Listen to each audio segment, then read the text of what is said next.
Women have the power to transform this world. We can end crime and violence if we all agree to do one thing: share. Let's share our wisdom, share our time, share our talents, share our finances, but most of all, let's share our love. This is the Female Solution.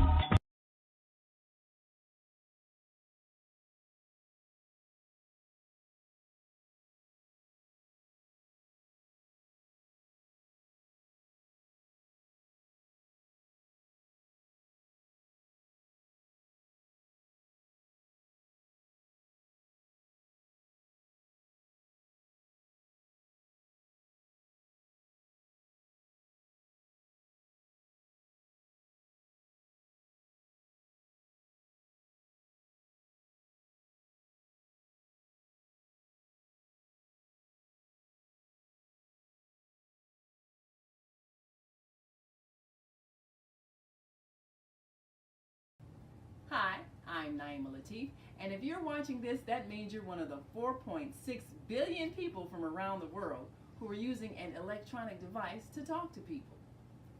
In these times, people are using the internet to talk to everybody. Friends, neighbors, family members, co-workers. People are on their cell phones and computers all day long. Now, if you're in business, that is great news. That means you can sell your products and services all day long and never have to leave your home. All you need is a media connection, somebody to connect you to an audience. And that's why I'm talking to you today. We produce programs, and our audience members are people who shop. They buy clothes, food, beauty supplies, cleaning supplies, home repair, transportation services, child care services. Whatever you're selling, they need to buy it. We're your media connection. Just follow this link, and tomorrow you can sit back and relax at home while your business is making you money.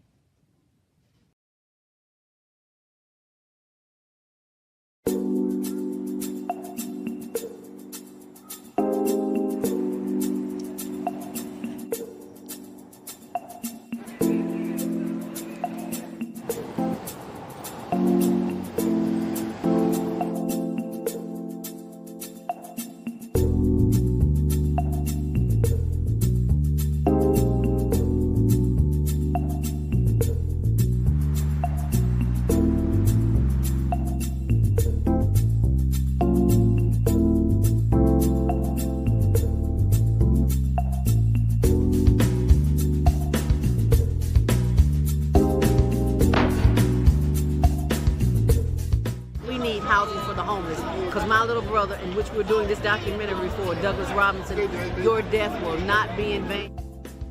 He was a heck of a great dude. And I love Doug. Doug loved me. Just being around him, he had a good spirit. He was a healing person. They are there. Get SROs back. When you give to the poor, should not be forced out of their neighborhoods when it goes through a period of transformation.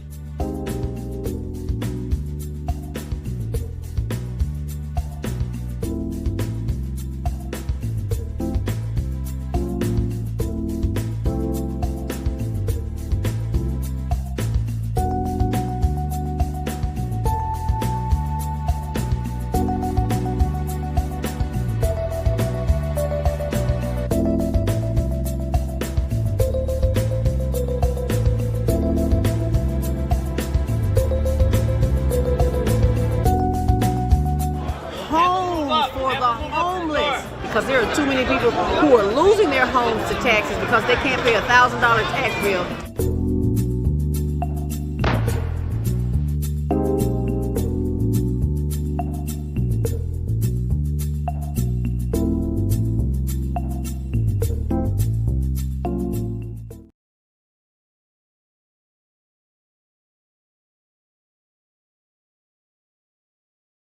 We are global transformers, changing the world from the way it is to the way it should be. We are one. Wherever we live on this earth, we are one human family. On behalf of our team of radio hosts, I'd like to extend a greeting to all the members of our family, whenever and wherever you may be listening around the world. To our family in China, Ni Hao. In India, Namaste. In Japan, Konnichiwa. In Korea, Annyeonghaseyo. In Russia, Здравствуйте. In Germany, Guten Tag. In Poland, Dzień dobry. In France, Bonjour. In Spain, Hola. In Italy, Ciao. In Egypt, Ahlan wa sahlan. In Ghana, Akwaba. In Nigeria, Peleo. In South Africa, Sawubona. In Senegal, Nangadef. In Kenya, Jambo. In Israel, Shalom. In Pakistan, Afghanistan, Palestine, and Saudi Arabia, Assalamu alaikum. Greetings, and may peace be upon you all. Join us live on the on-air radio network. Call 727-731-5192. We want to talk to you.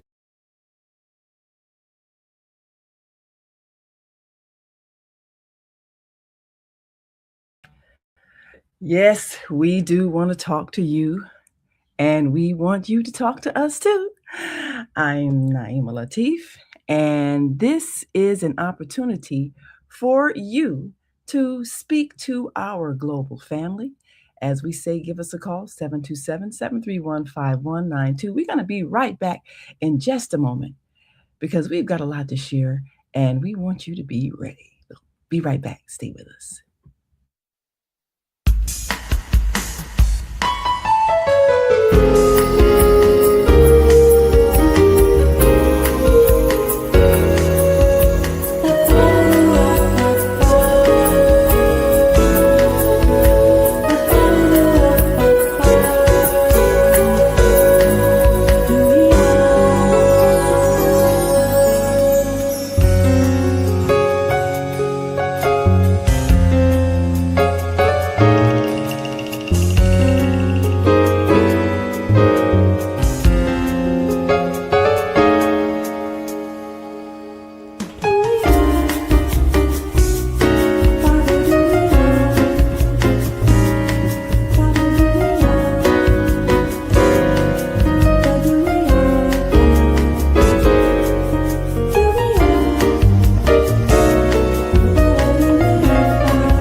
And we are back, and you are watching the Female Solution Global broadcast.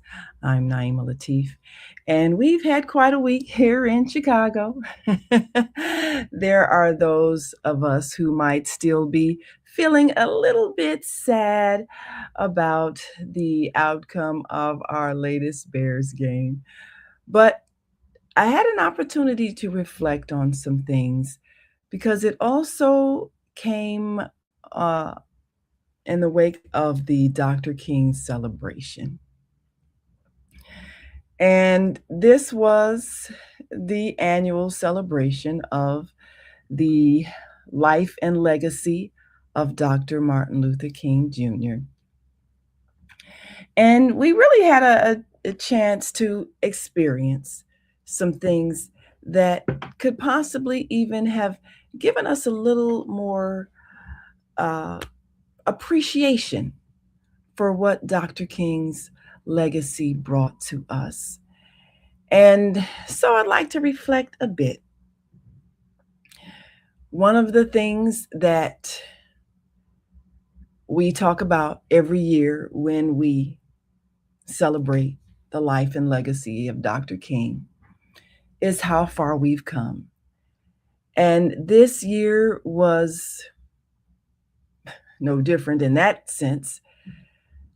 But also there was, in many celebrations, a lot of injection of feelings of fear and despair. So I want to give you a different perspective today, especially because we really do have a lot to be grateful for in the evolution of our nation and what we were fighting for those many years ago. The simple dignity of being able to ride public transportation without humiliation, or the desire to have any type of employment open to us without restricted opportunities. The ability to go to any school one desires. The ability to create enterprises. And all of the things that had been restricted because of race and even gender, especially race and gender.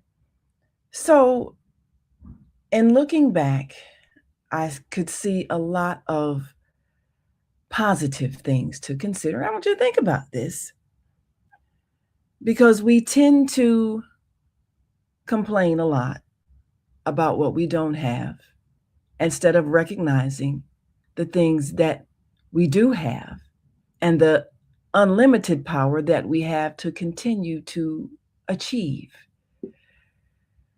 So we're going to today be joined by one of our reporters who is no stranger to the female solution, Mamadee Yhwhnewbn.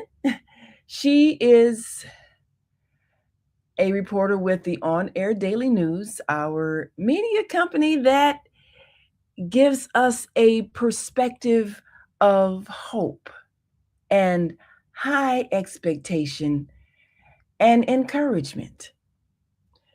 We look at the news differently. Not so much all the gloom and doom, but all of the unlimited possibilities. And Mamadee reported on the Dr. King breakfast celebrations here in Chicago. And we had a chance to hear from Kamala Harris, former vice president, and many are speculating, is she going to run again? Well, just the reality that a female who is African American and also Southeast Asian mixed was vice president of the United States. What an achievement. If you look back 50 years ago, where we are now, and the fact that she can consider making a serious run for the presidency. That's something. Went out again.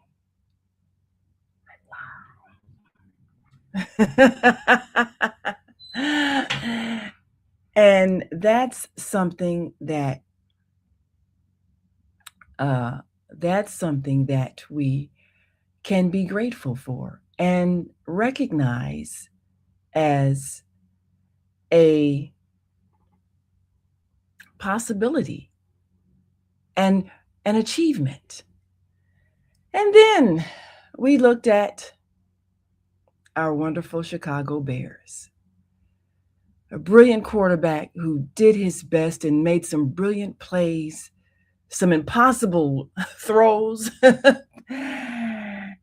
And we look at 50 years ago, how a Black quarterback would not even have been a consideration because of the propaganda that Black males didn't have the intelligence to mentally lead a team. And yet we saw someone really continue his steadiness under pressure. And that was achievement, a great achievement. And then after the game, we saw a Black female sports commentator, something that would not have happened 50 years ago in the sport of football.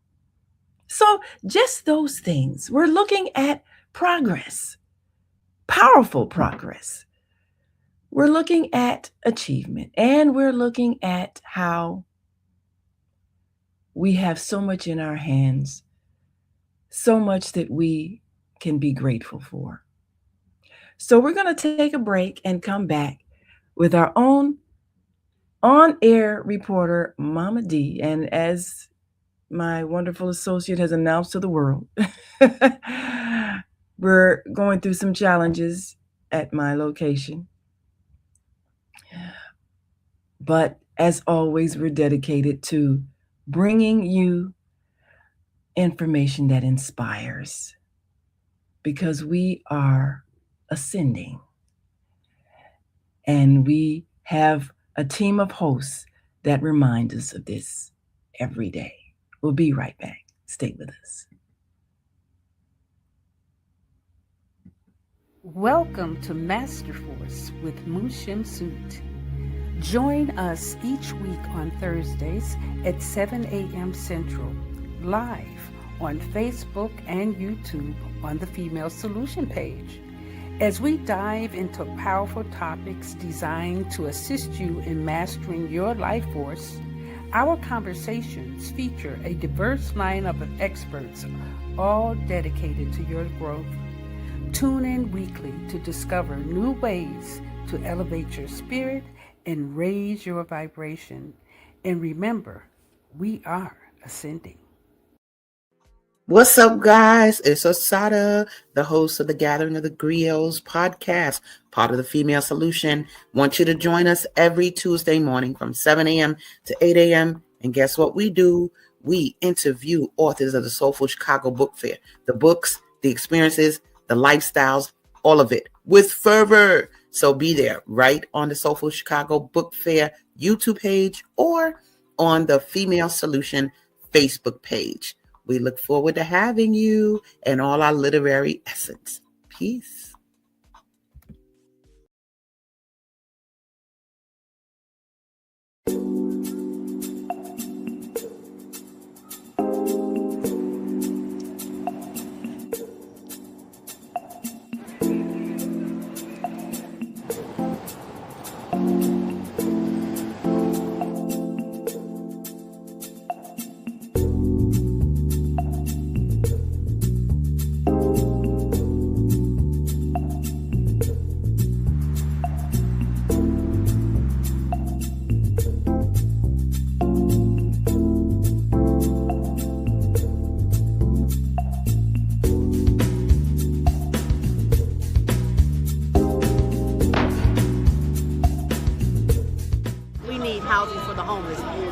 Brother, in which we're doing this documentary for Douglas Robinson, your death will not be in vain. He was a heck of a great dude. And I love Doug. Doug love me. Just being around him, he had a good spirit. He was a healing person. They are there. Get SROs back. When you give to the poor, should not be forced out of their neighborhoods when it goes through a period of transformation.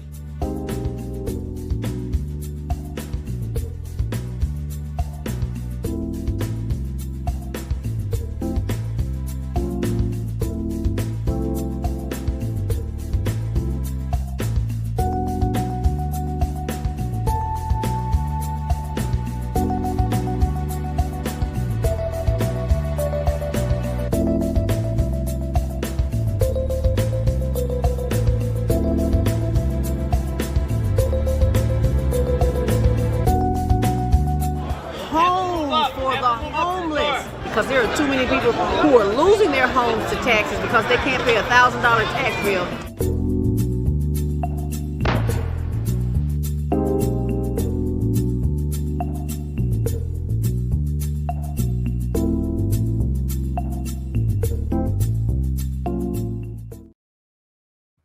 And we are back. You're watching the Female Solution Global broadcast. I'm Naima Latif, and on our live line, we have our own Mamadee Yhwhnewbn, reporter for the on-air daily news, and she was present at the Rainbow Push breakfast. The mayor had a special breakfast, and we had a chance to see a bit of a who's who in Chicago politics. So one of the things that we want to do is to take a look at some of the things that were said. And first of all, Mamadee, thank you so much for joining us today on the Female Solution. We appreciate you so much. Hello. Yhwhnewbn Rising. It is such a pleasure to be back with the family. Yes, ma'am. Thank you. Yes, well, we appreciate you for always being out there, making it happen and raising awareness.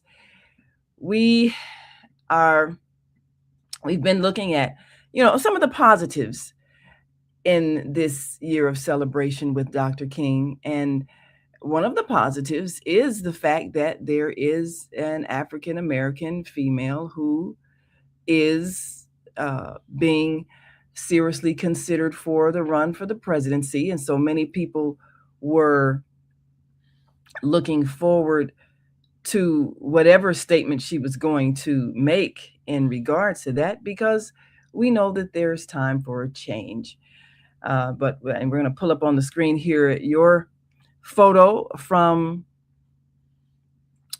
this event that attracted so many people, so many that we know are influential, that are very vocal, and certainly many that are running for higher offices. But first of all, tell us, as one who's been around for a while and been championing some causes to help us remember how we got here, the tragedy with Emmett Till and the launching of the civil rights struggle so that we would not have to live in fear. Tell us, what was the mood in the room as so many gathered for this celebration? Was there more of a mournfulness, oh, we're going through such hard times, or was it more of hope of, well, we've achieved a lot since the time of Dr. King's departure? What was the general mood that you sensed in the room? Well, we're talking about two different events. Yes. But I think that the general mood at both of these events was one of excitement and just glad to be together. And that's what I would say. I would say it was really celebratory at both events. Now, we're going to go with the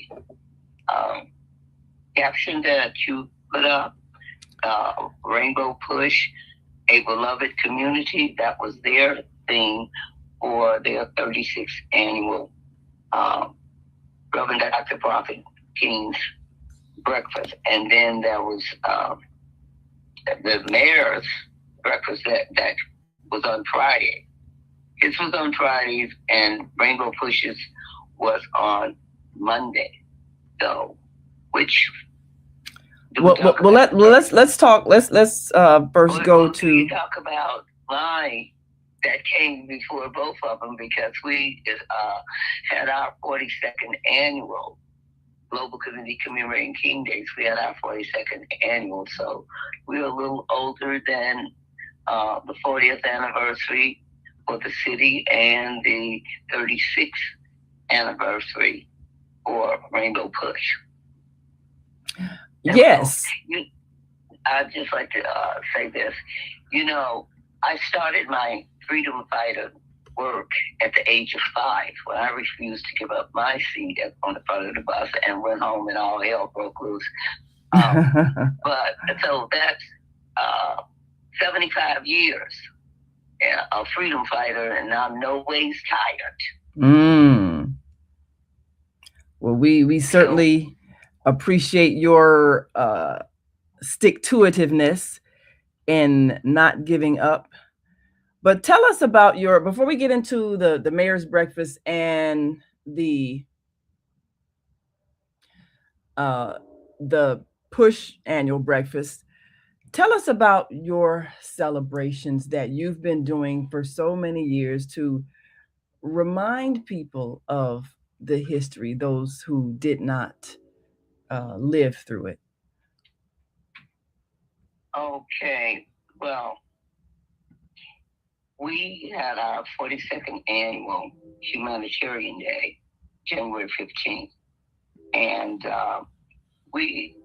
what we are doing is, because other people have told our story, until we get it from the heart and mind damage survivors' point of view, that 11 years from 1954 to 1965, we won't have the story straight.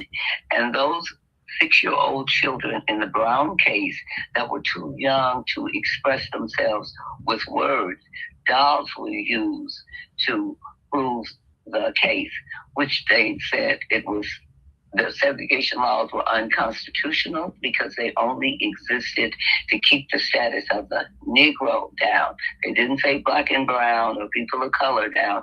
They said the status of the Negro down, and they had called this irreparable harm to Negro children. And if they had said irreparable harm, that would have been one thing, but they used legalese language and said it's doubtful that they will ever overcome it. So 70 years is a cycle, a complete cycle of life, biblically speaking. So we had to wait for 70 years to say, no, we never overcame it. The heart and mind damage, and we need reparations for our own category. But as I was saying, Global Committee Commemorating King Days were chartered in 1984. And what we do is culturally capture and historically preserve the 3 key principles of the American civil rights renaissance of the 1960s from the survivor standpoint, in a concept that visually affirms each principle, that coincides with his birth, January 15th, his death, April 4th, and his emancipation dream, March on Washington, that prompted the passage of the Civil Rights Bill of 64 and the Voting Rights Bill of 65. So we have a project going now where our theme was remembering the children, motivating today, remembering the children murdered in the movement, motivating today's children not to kill. So St. Patrick's Day is not a national holiday, but it had, all they do is they march to their closets and they wear the color green that visually affirms St. Patrick. And so many people can't afford a $200 ticket to be at Rainbow Bushes Affair, and they don't have the VIP status to be at the mayor's interfaith purpose.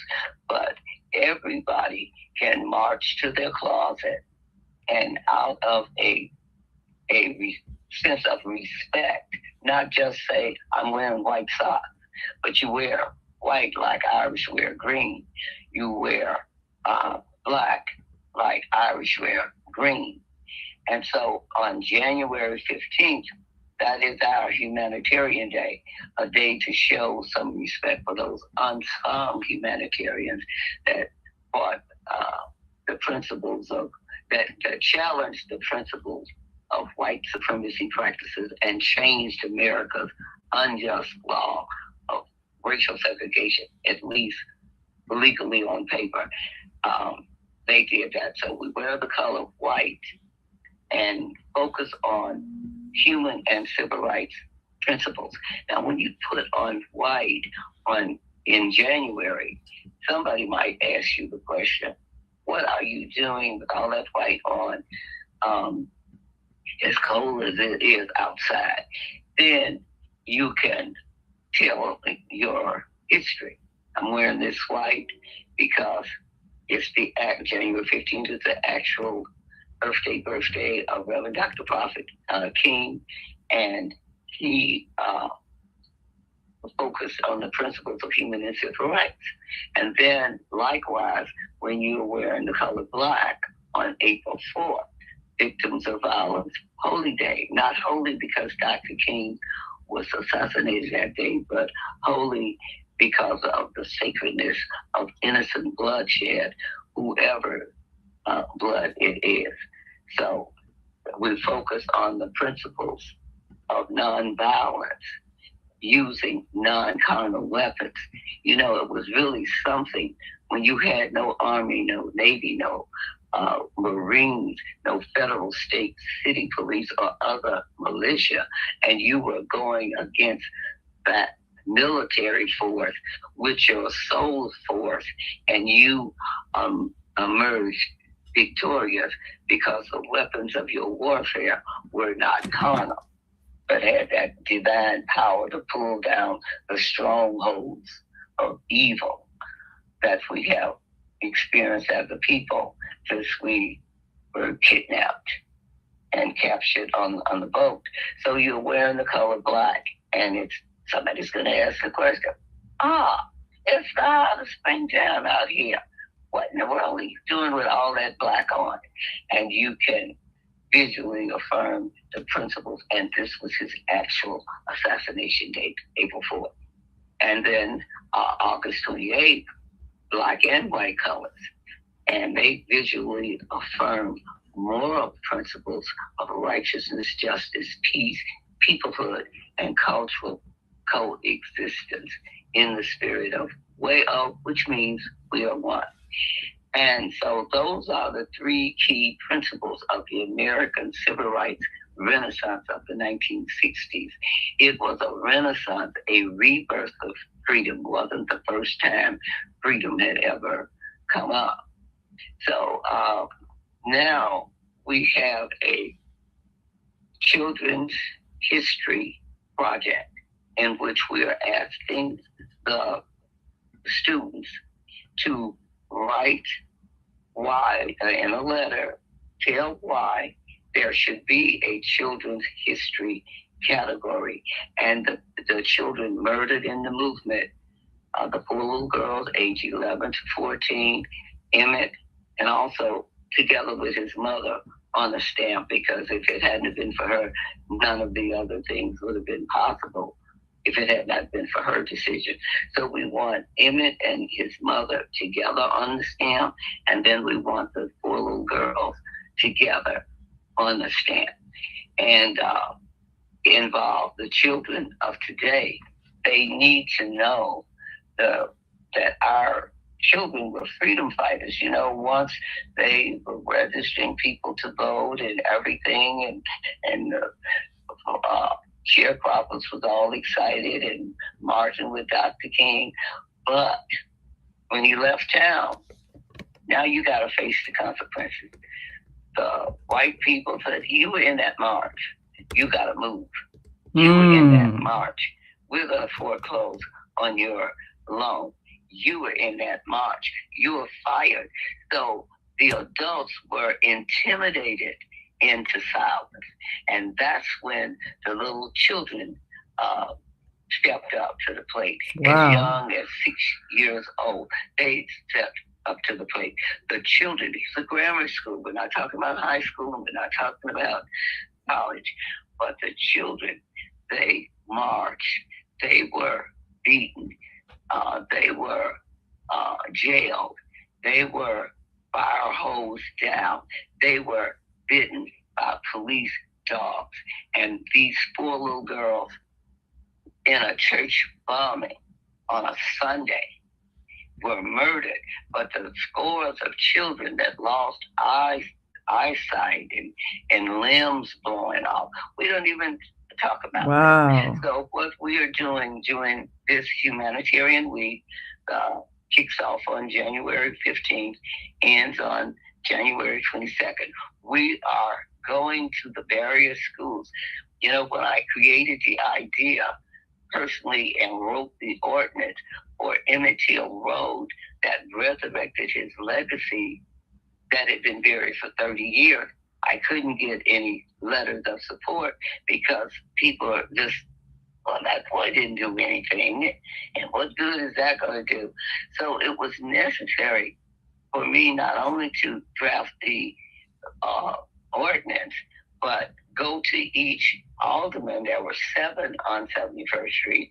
Go to each one and have them individually sign on because nobody would introduce it in city council.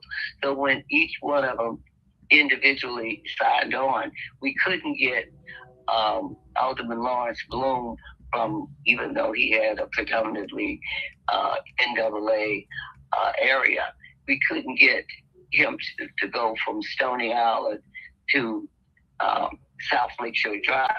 So the Emmett Till Road, after the other aldermen signed on, then Alderman Lawrence Bloom, he signed on.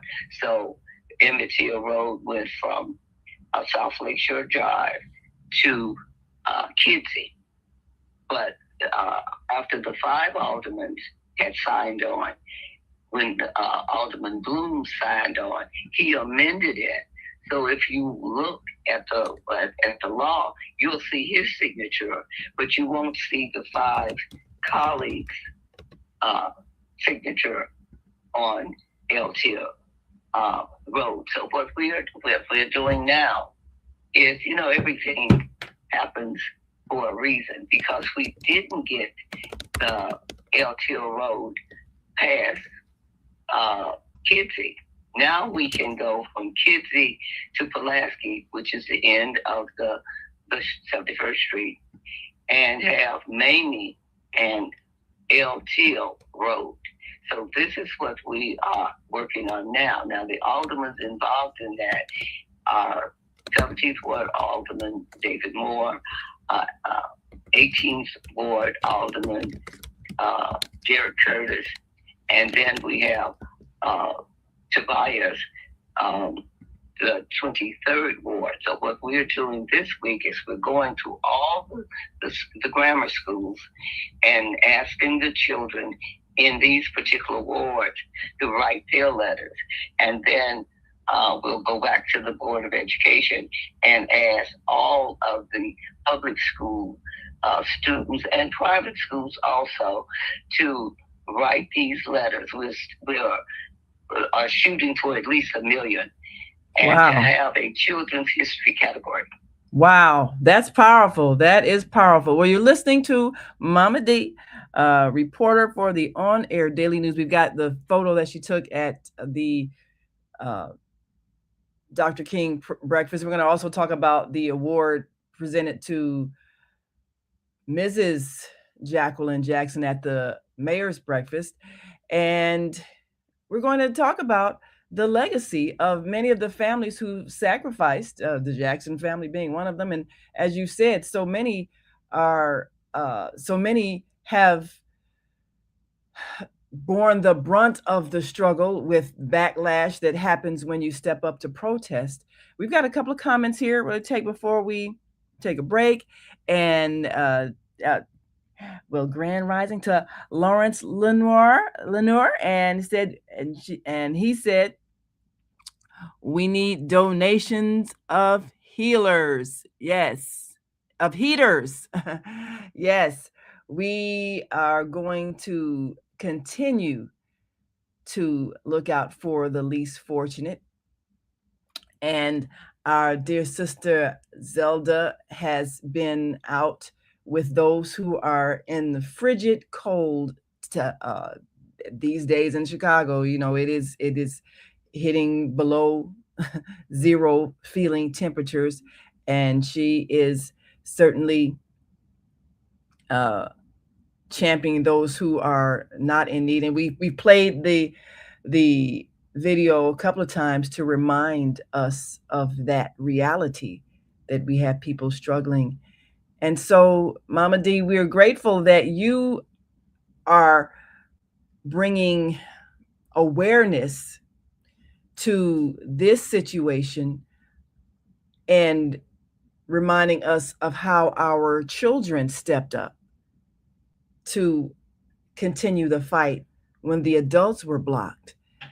And this is a critical thing, because even today, as we see protests and collective voices raised against injustice, many times it is the young people, as it was in the time of Dr. King. And we continue to step forward for justice, equality, righteousness. So we're going to take our last break and come back and talk more about what some of those people who were present had to say when it comes to how far we've come, where we need to go, and our responsibility to make it happen. So we'll be right back after this last break, and we want you all to stick and stay, don't stray away. And we're going to remind you once again, we are working toward those who are in dire need of help, especially in these frigid weather. There are those who are suffering, and we want you to give. We'll be right back. Stay with us.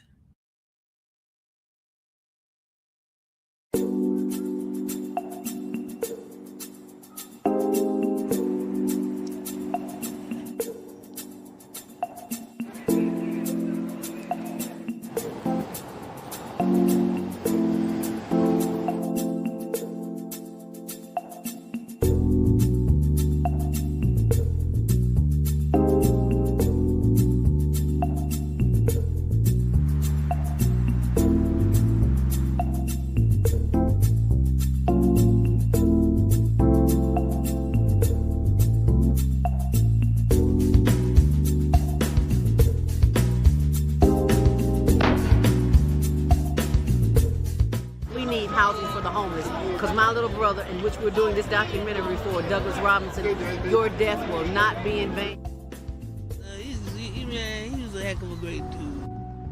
And I love Doug. Doug loved me. Just being around him, he had a good spirit. He was a healing person.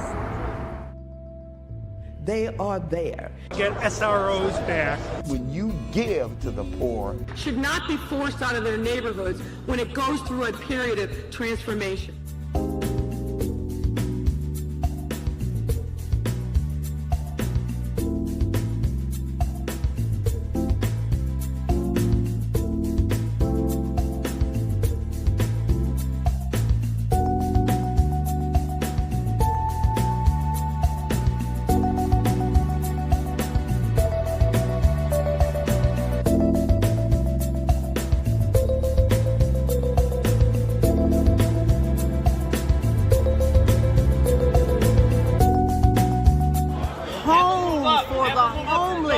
because there are too many people who are losing their homes to taxes because they can't pay a $1,000 tax bill.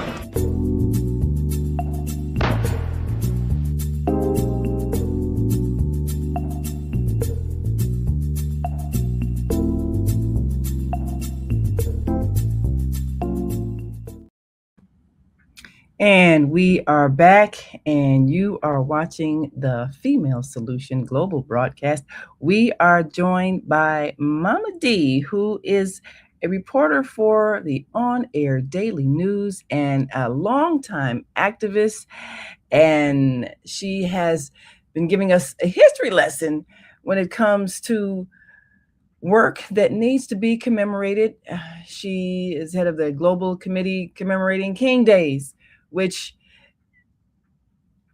it reminds us of what we have achieved and how to commemorate the work being done and the sacrifices that were made by those who have brought us to this point that we are today. And as we take a look back at what some of the freedom fighters have achieved, again, I'm going to bring this photo up on the screen. We've achieved a lot. There are many who have risen to positions of authority in government.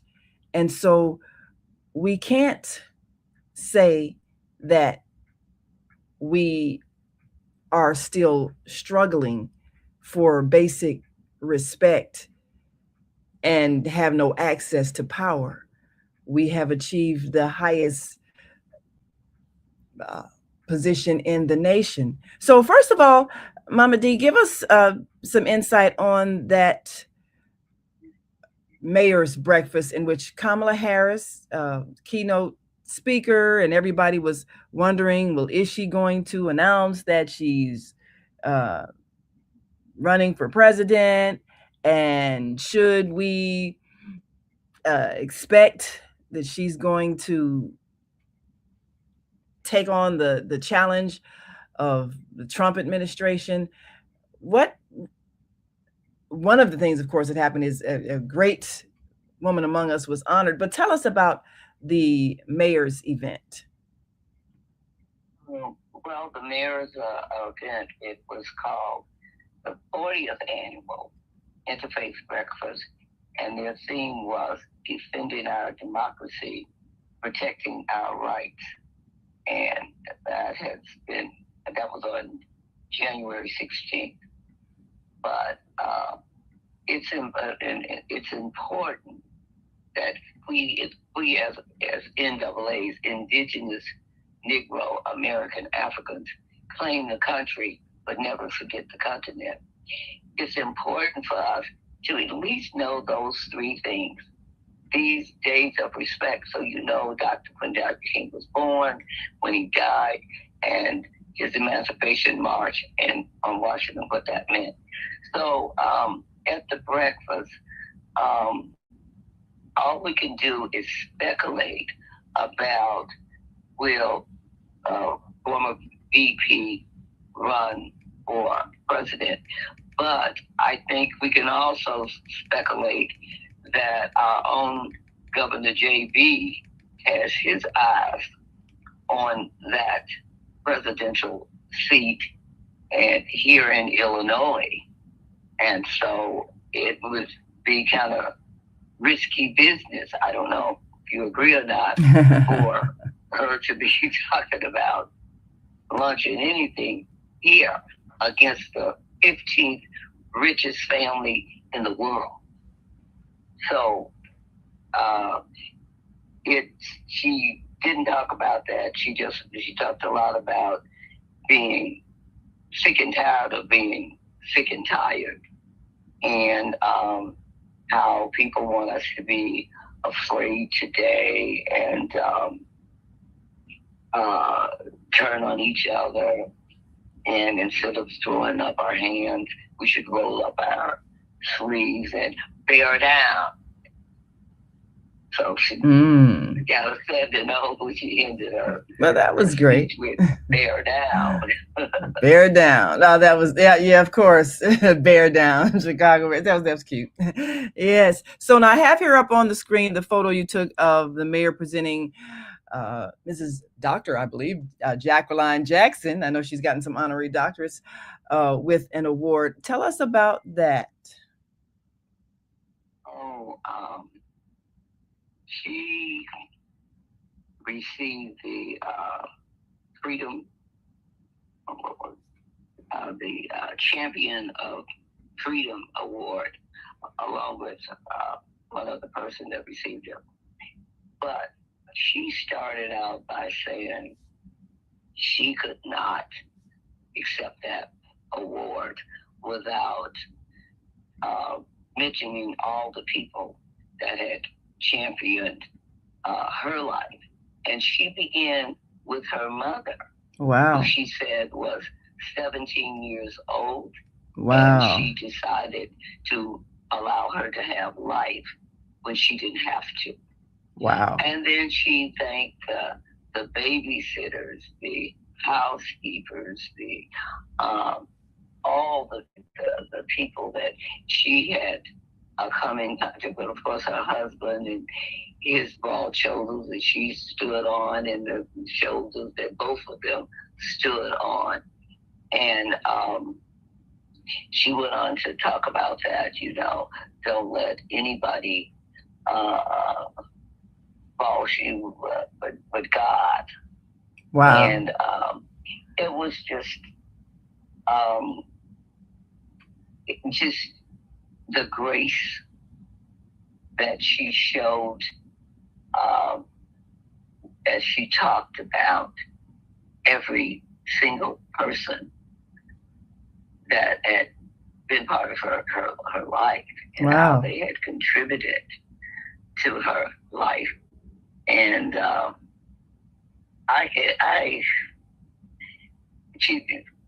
when I think of the fact that when her son was incarcerated, writing him a letter, that was powerful. Single solitary game. That is powerful. Yes. And motherhood is yes, very powerful. Yes, it is. And for her to, because even the whole domestic violence, we have decreased violence here in the city, but the domestic violence, especially against NAA women, and when I say that, Indigenous, Negro, American, African, it is important for us to identify our own self and to identify with our American, the country. And it's necessary for us to, Black. Obama said he wasn't the first Black president. He was the first Kenyan American president. He did say he that. He called himself African American, and he said Black has no standing in law. So we've got to get our identity together. One that claims this country. Like it or not, we are more Americans than anybody in America, because the laws of non-human being status would not allow us to be anything else. And if anybody has it, and they're saying, well, the ICE is after the immigrants, but everybody that arrived over here are immigrants because they came from a country that had a land and a language, and they came by choice, whether it was Haiti or Jamaica or England or Europe. Only the ones that came in chains are not immigrants. And we just need to know simple things like that. Well, I think that's historically correct. Our children of the past with our children of today. Yes. Well, we've got the photo up on the screen of the crowd that you took at the Push breakfast, and that was on Monday. Literally, and of course the article, we want you all to go to onairdailynews.com to read Mamadee's article and see her great journalistic work there. And this is, as you said, a who's who of politics there. Many that arrived, but there was one statement, and before we go, I want you to highlight that was said by Melissa Conyers-Urban, make sure I have her name right, regarding our economics. And that's important.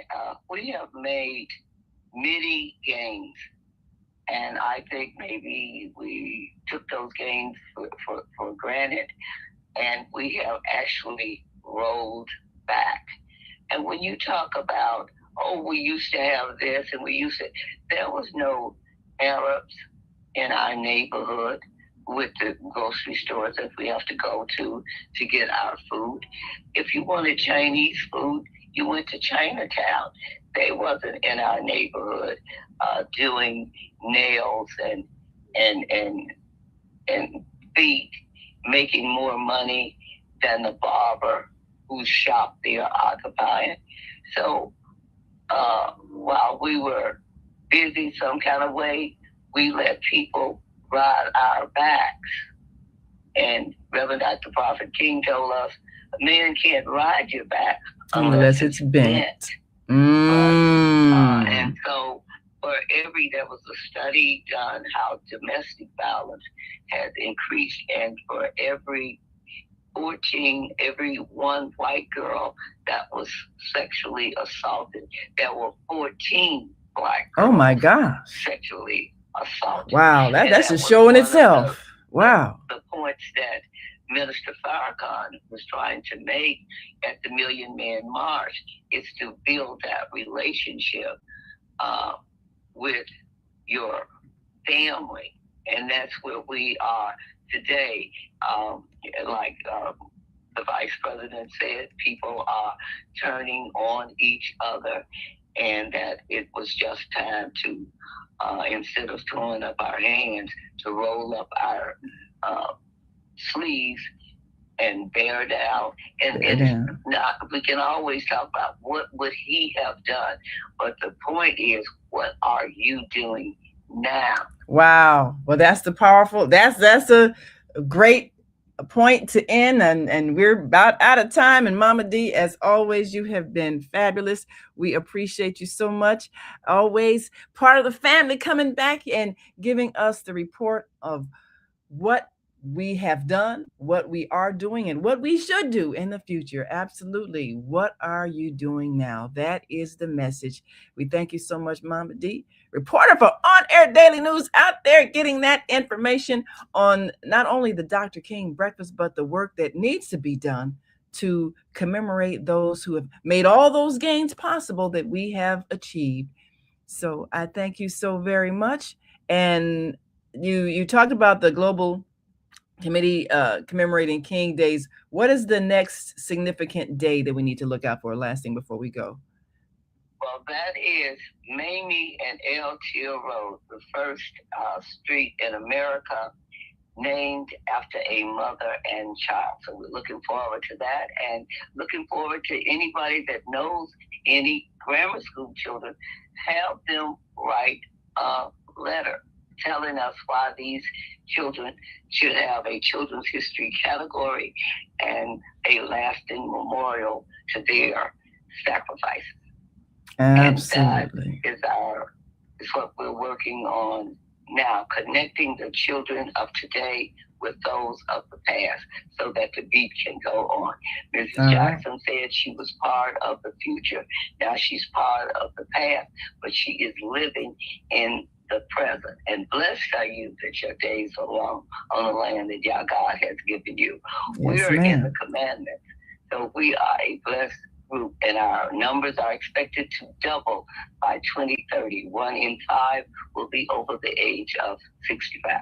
So we need more discussion on how we can love our children, love souls into shape. Love souls into shape. I love you, Mamadee. You're so fantastic. Thank you so much for joining us today on the Female Solution Global broadcast. And we'll have to have you back before that next event to remind people of the commemoration that you have launched and that street that we need to make happen. Well, I'm Naima Latif, and come on back tomorrow. Oh, no. Tonight, we will be doing the next part of our special 6-part series on service. We're getting ready for a new currency that we control, and it's the one we've had all the time, and that's when we simply learn how to share. Service, sharing Earth's resources, voluntarily implementing creative exchange. Coming back for part 3. So join us here on the Female Solution Global broadcast, and then come on back tomorrow for Master Force with Mushim Suit, and this is a show you don't want to miss. We'll be right back, and until next time, continue to shine your light.